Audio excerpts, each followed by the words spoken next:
semana eu fiz 16 anos de profissão. Comecei como aluno do Senac, em Minas.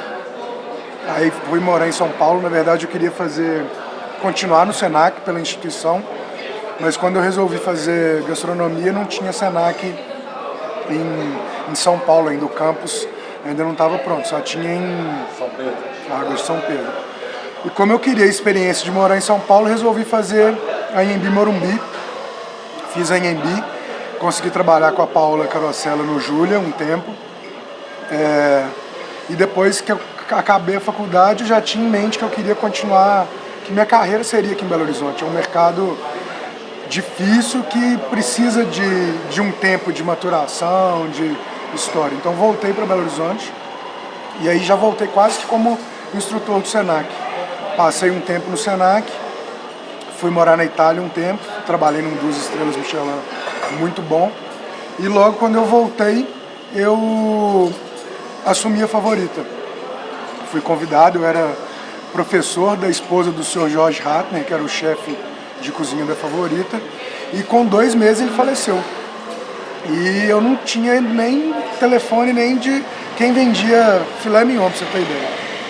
Então peguei uma bucha e foi o ponto diferencial da minha carreira, porque ou eu vingava como chefe, ou provavelmente minha carreira tinha acabado ali.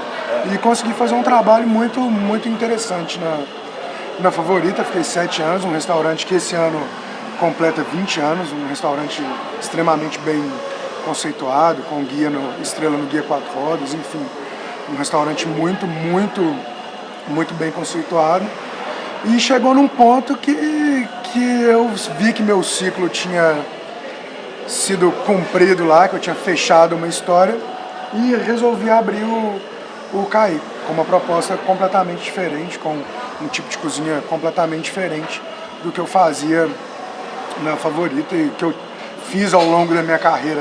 Porque quando a gente começa a mexer com cozinha, a gente sempre pensa em um restaurante fine dining, naquela coisa mais estrelada, mais glamurosa, e o CAI veio exatamente numa linha completamente contrária. Tem uma coisa que eu aprendi com a Paola e com a minha estadia na Itália, é que a comida tem que ser simples, com poucos ingredientes no prato, mas com produtos extremamente de qualidade e muito bem feitos tecnicamente. Não precisa de muita firula, de muita coisa. O sabor é o que marca na experiência mesmo. Na verdade é uma tendência meio que mundial, né? Eu não estou reinventando a roda, eu estou seguindo também uma tendência que vem mundialmente. Você tem o Daniel Boulud, que tem o 2 estrelas, e tem o David B, tem o Boulud Sul, tem o próprio Eleven Madison, que tem o Nomad. O próprio Claude e o Tomás têm feito isso brilhantemente. Tem o restaurante grande, tem a hamburgueria, tem propostas de restaurantes com preço. O Ruedo usa hoje um termo que eu acho bem interessante, que é uma gastronomia inclusiva, né?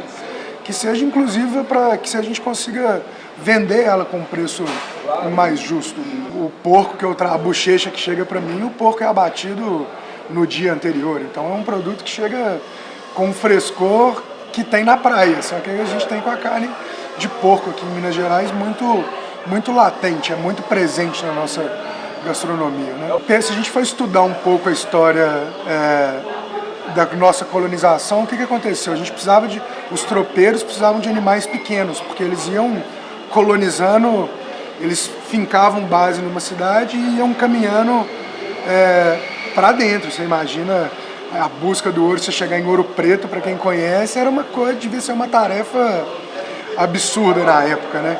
Então precisava de um animal que fosse fácil de transporte. Então a galinha e o porco entram nessa história, que são as 2 proteínas principais da gastronomia mineira. Então eles colocavam embaixo do braço, ia para um próximo acampamento, e são animais também que se reproduzem com uma certa facilidade, comem o que tem no quintal, você não precisa de um trabalho específico de ração para eles engordarem. Então eles têm essa presença, eu acredito, pelo esse fluxo de gente que tinha, pela dificuldade de se transportar proteína. E, obviamente, o português tem um papel fundamental nisso, né? Eles eram os cabeças das expedições, então a comida mineira tem essa particularidade. Exatamente, pela falta de como conseguir conservar essa carne, né? Não tinha meio de conservação, não tinha gelo. Trabalhou no Piemonte, né? Trabalhei no Piemonte. São cozinhas favoritas bastante focadas em frutos do mar, o Piemonte com aquele negócio da trufa. Da polenta, exatamente. E em Minas, que é a tua terra, exatamente. São Paulo. E como eu tenho, aqui eu sou muito amigo do Anselmo, que é o peixeiro número 1 daqui, então assim, eu não abandonei também essa história do peixe. É uma coisa, semana passada, minha sugestão era 90% peixe. Então, aqui eu tenho tartar de atum, eu tenho um ceviche, às vezes eu tenho um camarão, alguma coisa que chega fresco, eu ainda consigo colocar aqui. Eu tenho traz um pouco de cada lugar cada coisa. O CAE tem exatamente essa proposta. Eu faço o que eu tenho de bacana e o que me dá vontade. Não tem muito... O bom de ter uma casa assim é que a gente não tem um conceito amarrado. Então, quando eu criei o CAE, uma das coisas é que eu não queria fazer comida mineira que viesse um paulista, vou ali comer comida mineira, porque a gente tem esse preconceito da comida mineira ser uma comida pesada, carregada, do feijão tropeiro, da banha de porco. Então, assim, é uma cozinha mineira um pouco mais suave, vamos dizer assim. Tem uma geração nova muito boa, né, que tem essa mesma faixa etária que a minha, que começou a cozinhar por prazer, não porque cozinha há 16 anos atrás. Eu sou filho de médico, imagina. Quando eu falei com meu pai que eu ia virar cozinheiro há 16 anos, ele simplesmente surtou, enlouqueceu. Falou, você tá ficando doido, não tem como. Hoje inverteu. Até outro dia eu estava passeando no shopping e eu vi um jogo que era da minha infância, que era o jogo da vida, que é onde você ia ganhando, tinha as profissões. Eu tirei uma foto porque eu não acreditei. O profissional em destaque no jogo da vida era um chefe de cozinha. Eu falei, que coisa, como que o mundo...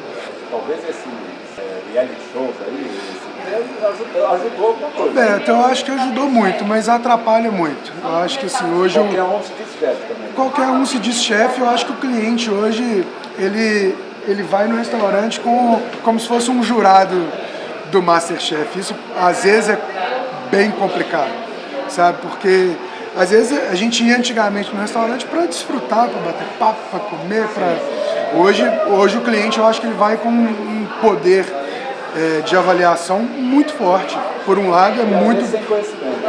Mas isso aí não cai. Não tem o que ajuda bastante. Ajuda bastante. Eu acho que o feedback da gente ter muito imediato é muito bom. Tem empresas que a gente vê lutando para ter esse feedback, as grandes principalmente, é muito difícil para eles terem esse retorno de satisfação. A gente tem muito imediato, mas tem um problema de quem julga, às vezes, não ter um conhecimento de causa. Mas é bom, eu acho que no fundo, a gente sabendo filtrar o que vem de informação, eu acho que Você consegue melhorar? Sempre. Eu acho que tem que saber filtrar. A gente, como eu tenho um amigo executivo que ele usa um termo que chama health paranoia, que é a paranoia do bem, que é a gente buscar a perfeição a qualquer preço, sempre. Ele trabalha numa multinacional americana, tem base em 30 países, ele usa esse termo com a equipe dele e eu tenho muito contato com ele em termos de negócio, é um grande conselheiro que eu tenho. E ele fala, você tem que saber filtrar isso e usar da melhor maneira possível. Muita gente entra nessa tua profissão com a tradição familiar, né? Não foi o teu caso. Hoje, muito pelo contrário. O que representa para você a tua profissão e o teu trabalho? Minha vida. Ainda mais, eu acho que assim, eu falo isso muito com a minha esposa. Eu tenho um restaurante que tem o meu nome, que tem um apelido meu, que tem... É muito difícil a gente dissociar a pessoa à empresa. Isso é um risco muito grande. Mas é a realização de um sonho, não tem, é inegável isso, é só alegria, não tem, minha vida é minha profissão, não tem muito mistério não.